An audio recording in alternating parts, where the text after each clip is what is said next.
జై శ్రీరామ్. నిన్న రాత్రి జనగామ మొయినుద్దీన్ ఎవరైతే ఫారెస్ట్ డిపార్ట్మెంట్ ఆఫీసర్ ఎవరైతే ఉన్నారో వారి ఫామ్ హౌస్లో చాలా ఆవులను అక్కడ నిల్వ చేసి మరి అక్కడ నుంచి డీసీఎంలో తరలిస్తుండగా మరి జనగామ గ్రామానికి సంబంధించినటువంటి అంజీ, రాము, మరి రమేష్ వీరు అక్కడికి వెళ్తే వాళ్ళపై రాడ్లతో, మారణాయుధాలతో దాడి చేయడమే కాక మరి అక్కడ ఉన్నటువంటి ప్రభుత్వ బాధ్యతాయుతంగా ఉన్నటువంటి ఒక ప్రభుత్వ అధికారి యూనిఫామ్ లో ఉండి మరి ఆ గోవులను డీసీఎం ద్వారా మరి హైదరాబాద్కి తరలించడం జరిగింది. తస్మాత్ జాగ్రత్త. ఇట్లాంటి చర్యలు చేపడితే ఈ చూసి ఊరుకునడం కాదు కదా, ఖచ్చితంగా దీన్ని నిర్వహిస్తాం. ఎక్కడిదక్కడనే పోలీస్ శాఖ వారికి కూడా మేము ముందుగానే ఇన్ఫర్మేషన్ ఇవ్వడం జరిగింది.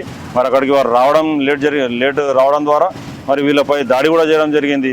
కావున పోలీస్ శాఖ వారు కూడా ఖచ్చితంగా గ్రామంలో పికెటింగ్ ఎక్కడైనా ఖచ్చితంగా పికెటింగ్స్ పెట్టి తప్పకుండా ఈ గో రవాణా మరియు వ్యవసాయానికి పనికొచ్చేటువంటి ఈ గోవులు మన లేగ దూడలు కానీ ఎటువంటి పశువులని ఈ కోయడానికి బక్రీద్ సందర్భంగా కోయడానికి ఆస్కారం ఇవ్వద్దని చెప్పేసి మరి పోలీసు శాఖ వారికి కోరుతున్నాం.